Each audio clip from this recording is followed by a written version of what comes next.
Nagrand is easily one of the most deceptive places in World of Warcraft, because on the surface it looks like a paradise, a relaxing safe haven tucked away in a quiet corner of Outland. But the history behind this zone is not what it seems like. Hidden right behind the peaceful facade is a past that is surprisingly ugly. We're talking about alien spaceships, ogre wars, and the fact Nagrand was used as an isolation zone for one of Warcraft's deadliest diseases. So in this video, we're going over that hidden history of Nagrand, covering the incredible stories that are so easy to miss when you're questing through the zone.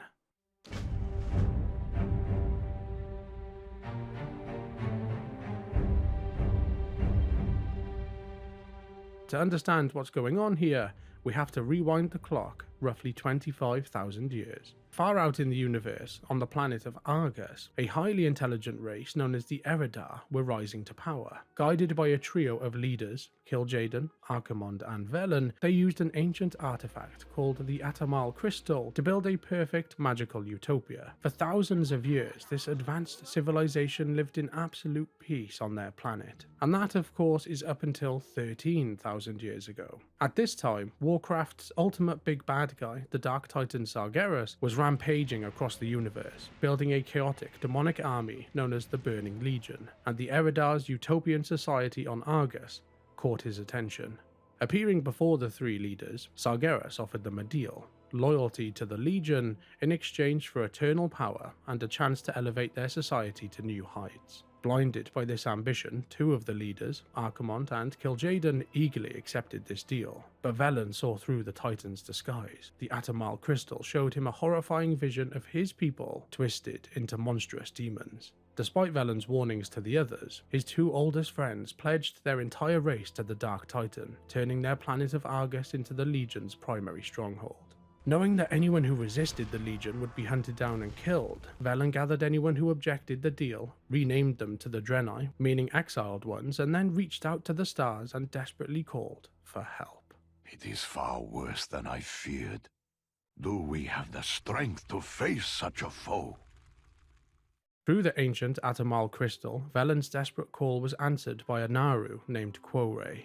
The Naru are ancient, wise beings made up of pure, crystalline light energy. They exist all over the Warcraft universe and just generally bring good vibes to most places they go. Sensing the impending doom, Kurenai instructed Velen to gather the objectors and trek to the highest peak on Argus. But Archimonde and Kil'jaeden caught wind of this communication and ordered their demonic forces to hunt them down. Cornered at the summit of the mountain on the longest day of the year, Velen raised the crystal to the sky in a final act of desperation. A blinding beam of holy energy then suddenly shattered the artifact and projected a massive barrier of light that held the demons back. In this chaos, a giant interdimensional fortress known as the Genedar descended from the sky. Commanded by a trio of Naru, Kurenai of course, and then two others called Kara and Dore, the vessel basically scooped the Draenei up and then whisked them away into the great dark beyond, just before the Legion could reach them. And then for the next few thousand years, this spaceship served as a flying sanctuary in a sort of cosmic game of cat and mouse between Kil'jaeden's Legion and Velen's Draenei. The Legion chased them through the stars, and every time they got close to the Genedar, the Naru would move it back out of sight. But the Genedar itself came with a fatal flaw. It wasn't powered by standard mechanical engines that us mortals would understand. Instead, it was entirely fueled by the life force of the Naru themselves, and travelling such immense distances across the universe took a heavy toll on them. Expending vast amounts of energy to move the ship caused their own energies to slowly fade, slowly pushing the Genedar to the brink of collapse. While the Draenei are hurtling through the stars on a failing ship, we are going to bring our focus back down to the ground. Far out on a primitive, unnamed planet, a brutal war for survival was raging, and one certain race was about to win that war. Without getting too bogged down in Draenor's massive evolutionary tree, all we need to know here is that on this planet, a Titan created a stone giant named Nagrand. When that giant died, it gave rise to a few different descendants, races like the Ogre, the Ogres, and the Orcs. This created a brutal food chain based on size and intelligence. The massive Ogre were closer to the top of that food chain, and as a result they enslaved their smaller but smarter Ogre cousins, while the highly intelligent but even smaller Orcs hid underground around, as they simply didn't have the size and strength to take on the other races. Around 1000 years ago, these races were left fighting over the remnants of a fallen Arakoa civilization. This hierarchy finally shattered when a surviving faction of the Arakoa orchestrated a violent ogre uprising against their masters. These Arakoa came looking for ancient Apexis artifacts that were buried beneath an Ogron-controlled temple in Talador. This joint rebellion worked flawlessly, and the ogres usurped the Ogron. But the ogre warlord, Gog, immediately realised what the Birdmen were after. He banished the Arakoa entirely, crowned himself king, and officially formed the mighty Gorian Empire. The Ogre Empire then spread like wildfire across the planet, eventually building the military fortress of Highmaul right in the heart of Nagrand. But as the Ogres expanded and hunted Draenor's apex predator the Ogron to near extinction, they inadvertently made the planet much safer. With this hierarchy disrupted, the era of the Orcs was about to begin. With the massive predators out of the picture, the Orcs finally emerged from their underground caves and began spreading across the surface of the world. As they adapted to the new corners of this world, they naturally fractured into independent clans. For our story in Nagrand, 3 of these early factions are absolutely crucial: the Warsong, the Burning Blade, and even the Shadow Moon. The Warsong and the Burning Blade were drawn to the green hills and the peaceful plains of Nagrand, but settling in the shadow of Highmaul meant stepping right on the Gorian Empire's front lawn. For the next few centuries, these orcs found themselves locked in a kind of turf war with the neighbouring ogres. While the Warsong and the Burning Blade fought for territory across Nagrand, the mystic Shadow Moon clan from further afield undertook long pilgrimages across the world in search of a higher power. Drawn to the northwestern mountains of Nagrand by strange dreams and visions, the Shadow Moon found a quiet lake humming with raw, crackling energy. Unbeknownst to them, they were standing on the remains of the primordial titan, Grond, and it was here that the world began to speak to them. The elemental spirits of fire, earth, air, and water all revealed themselves and communed with the Orcs. For that very reason, the Orcs named the site the Throne of Elements, and the spiritual practice of shamanism and communing with the planet's elements was born. Respecting the elements granted these shamans incredible abilities, like being able to command the fire, stop raging floods, and even control the winds. Witnessing that, the ogres decided they wanted a piece of the shaman pie. The Gorian leader, Imperator Moloch, dispatched an army to seize the Throne of Elements, and ogre sorcerers soon began to carelessly tear into the sacred ground. This clash of magic ignited a catastrophic explosion that vaporized the sorcerers and sent a chaotic shockwave across the elemental spirits of Draenor. And for the Orcs, this event was the final straw. The scattered clans from across the world then united and began to wage war on the ogres. And it wasn't long before the Orcs quickly dismantled their outposts. With the outposts taken by the Orcs, the Gorians were then backed into a corner at their capital city of Goria. Imperator Moloch and his sorcerers switched to Plan B. They engineered a horrific, highly contagious disease known as the Red Pox, and they soon released it into the Orcish encampments. By the moons of Draenor! Within just a few weeks, the Orc forces had been devastated by the Red Pox, and they began to scatter. Now on the brink of losing the war, a powerful shaman named Nelgar made one final desperate plea at the Throne of Elements. Soon after the plea, a massive storm of fire, earthquakes and tidal waves ripped the ogre capital of Goria down to the foundations. When rumours of the fall of Goria reached the other ogre city of Highmaul back in Nagrand, the surviving Gorians quickly locked their gates and became very polite to their Orcish neighbours. The Gorian Empire had violently fallen at the hands of the planet's elements, and because of that, the Orcs were now free to take over Draenor. But just as the Orcs started to embrace this hard-won era of peace, a shadow was about to fall over their world.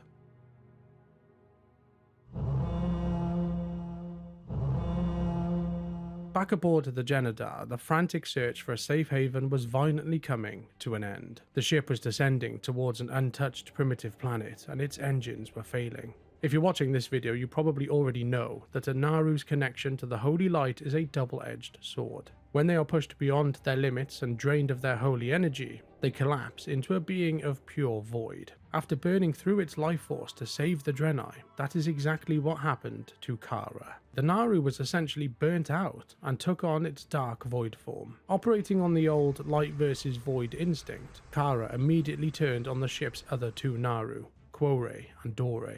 Velen desperately threw himself into the middle of the fight and shielded the light Naru as they all managed to violently eject Kara from the vessel. The dark Naru was cast out into the empty void of space. Those aboard the Genedar had survived the Dark Naru attack, but the battle had sealed the ship's fate. With Quoray and Dore entirely spent, the interdimensional fortress plummeted from outer space.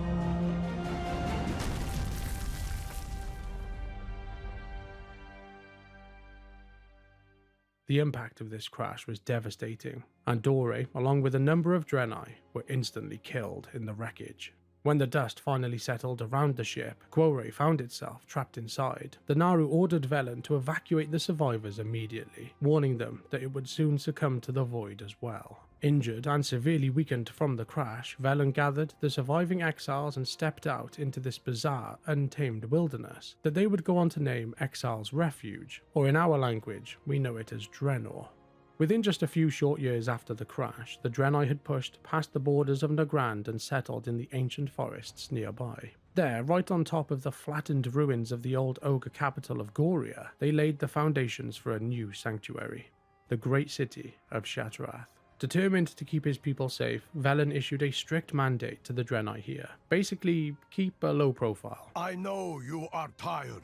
It is hard to continue, but we must. Because of that, for the years to come, they would live in peace alongside the native shamanistic orcs, whilst also quietly hoping the Burning Legion would never find them. To the native orcs, the wreckage of the Genedar just looked like a massive crystal mountain that had appeared on the plains. They mostly kept their distance until about 20 years later, when the mountain seemingly woke up. Deep within the crash site, the trapped Naru Quoray was bleeding its energies into the world, and as a result it was acting as a beacon for the spirits of orc ancestors who began congregating around its base. Word of this quickly spread across the planet, and orc clans from all across Draenor began making pilgrimages to commune with their fallen loved ones, and it wasn't long before this crystal mountain had become their most sacred ground. The orcs named it Oshu'gun, the Mountain of Spirits. The Draenei watched these events unfold from afar, but still desperate to keep a low profile, Velen decided it would be best just to leave the orcs and their new holy site alone. And for the next 100 years, the two races pretty much left each other alone. But something extremely ugly was about to rear its head again. And here is where our story comes full circle, because the exiles were still being hunted. Thousands of years after the Draenei made their great escape from Argus, Kil'jaeden hadn't exactly forgotten about them, but his priorities as commander of the Burning Legion had shifted to preparing for a second invasion, an invasion of Azeroth, the world that had famously defeated the Legion 10,000 years ago. To ensure victory this time, the Dark Titan Sargeras ordered Kil'jaeden to search the universe for a new, corruptible race that they could use as a blunt instrument against the forces of Azeroth. While Kil'jaeden focused on preparing for that war, he tasked his second-in-command, Talgath, with keeping up the hunt for the exiles. When the Genedar crash-landed into Nagrand, the dying ship sent massive ripples of holy energy surging across the universe, and of course Talgath eventually picked up that trail. After thousands of years of searching, the Burning Legion had found the exiles. The Draenei were cornered on this planet, their ship was shattered, the Naru were gone, and this time, there was no escape. You'd expect Kil'jaeden to immediately just obliterate the planet, but his orders from Sargeras tied his hands. He needed a weapon for Azeroth first, meaning personal revenge came second. So, Talgath was ordered to stay hidden and simply observe the locals on this planet. Kil'jaeden realised he had stumbled onto a gold mine. Yes, they'd found the Draenei, but they had also found their blunt instrument. The orcs were fierce warriors in their own sense, but more importantly, their deep devotion to spirits made them incredibly vulnerable to manipulation. Kil'jaeden decided these were the ones to recruit into the Legion, but to do it seamlessly, he would need an inside orc. He found the perfect target in an outcast named Gul'dan. Born physically weak, Gul'dan was rejected and exiled by his own clan. His elder shaman told the orc to make the sacred pilgrimage to the Throne of Elements in Nagrand in hope that he might find his life's purpose there. Little did they know sending a broken, angry outcast towards Nagrand was a decision that would violently alter the history of Warcraft forever. Gul'dan completed his pilgrimage to the Throne of Elements, and he desperately reached out to the ancient spirits, but sensing the darkness in his heart, they rejected him on the spot. Gul'dan was left vulnerable after the rejection, and Kil'jaeden picked it as the perfect moment to sweep in. The Demon Lord offered untold power and the dark teachings of fell magic if Gul'dan agreed to serve the Legion and manipulate the Orcs into annihilating the Draenei. Eagerly accepting the pact, the new Orc warlock struck his first blow right at the heart of Nagrand. He attacked the Furies at the Throne of Elements, and the event violently threw Draenor's entire ecosystem into chaos. To push the Orcs even further, Gul'dan then secretly reintroduced the Redpox disease, and it wasn't long before it spread across the world. Watching the disease ravage his people, the revered Shadowmoon chieftain Ner'zhul ordered all infected Orcs to isolate themselves in a secluded area of northern Nagrand. With the groundwork now complete, Gul'dan was then sent to cozy up next to Ner'zhul, and soon enough Kil'jaeden had gained direct access to one of the most respected Orcs on the planet. If the rest of the Orcs were going to listen to one person, it was Ner'zhul.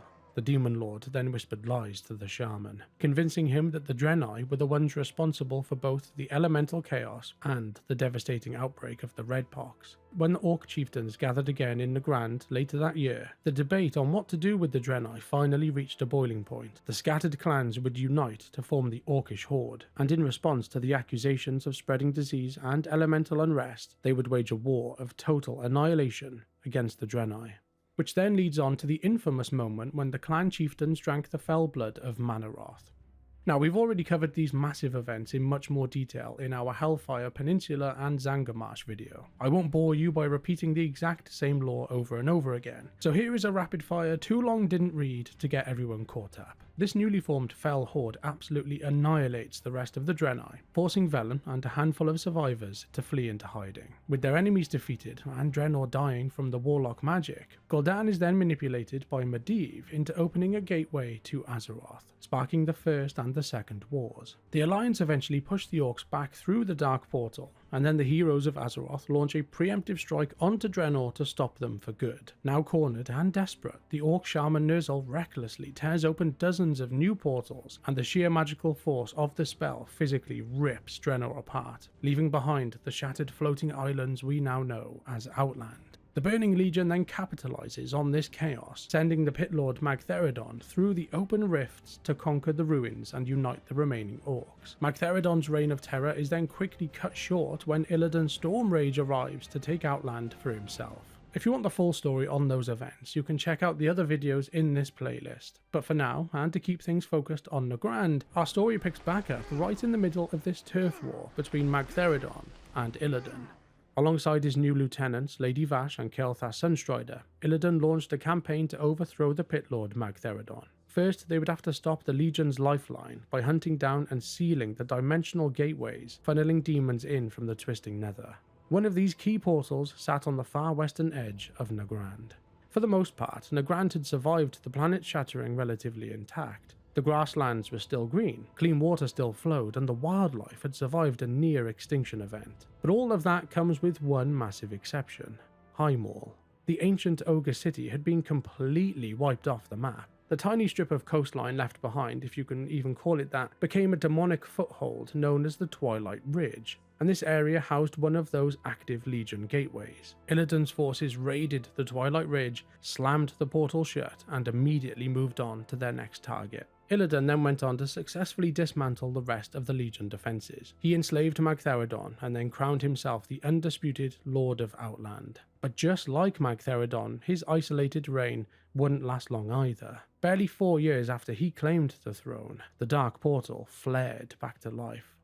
As we've covered in the first 2 videos in this series, the Alliance and the Horde spent their initial months in Outland battling through the meat grinder of the Hellfire Peninsula and the glowing swamps of Zangarmarsh. But while those massive military campaigns dominated the front lines, something incredible was quietly happening behind the scenes in Nagrand. The elemental furies were finally waking up and returning to the Throne of Elements. Word of the return quickly reached the forces from Azeroth, and realizing the importance of this event, they immediately dispatched the Earthen Ring to set up camp right at the base of the throne. This neutral coalition of powerful shamans is dedicated entirely to keeping the elements in check, but when us adventurers arrived in Nagrand, the Earthen Ring had their hands full. The elements were back, yes, but they were agitated. The shamans immediately put us to work trying to restore balance across Nagrand.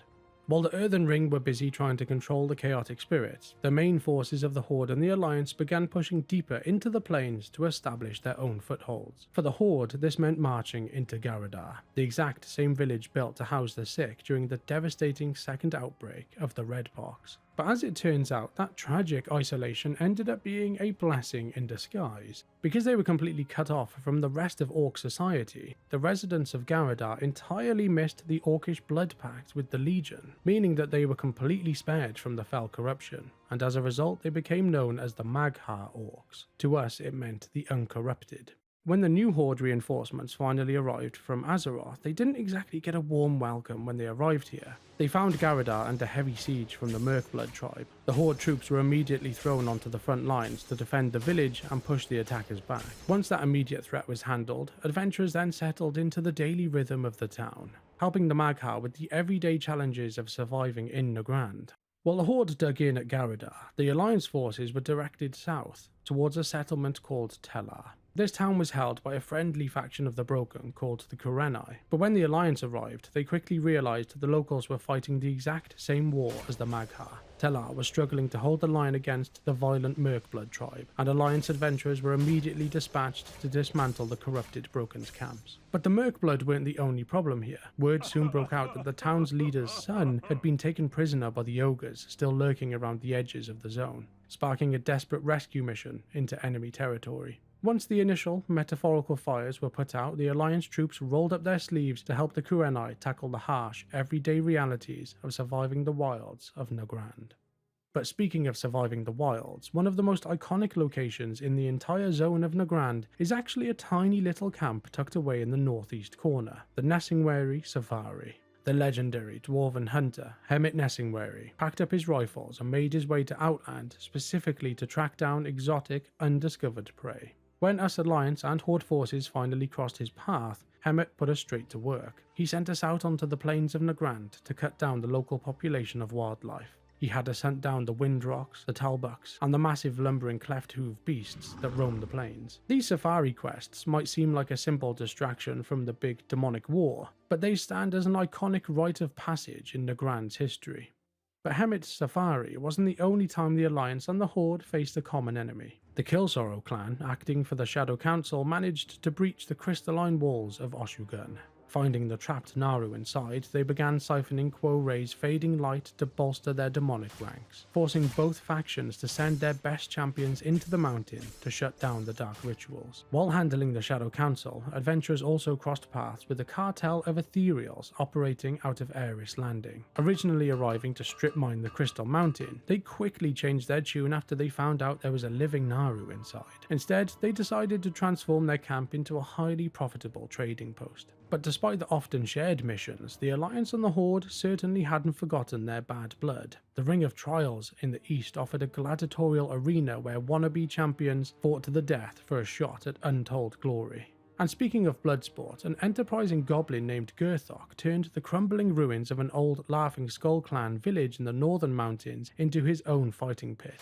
Known as the Ring of Blood, the challengers who stepped in were forced to survive against Outland's native beasts and warlords that only got bigger and badder with every round. Conquering this arena rewarded a weapon so powerful that most adventurers carried it with them until they pushed into Outland's toughest dungeons and raids. And that is exactly what the heroes of Azeroth did. Once peace across Nagrand was restored, the adventurers packed up their camps and moved on. Unlike the rest of Outland, Nagrand had no hidden dungeons or massive raids waiting to be cleared, so it simply went back to being a quiet, undisturbed corner of a shattered world. But even though our journey took us elsewhere, these rolling plains were still home to the Orcs.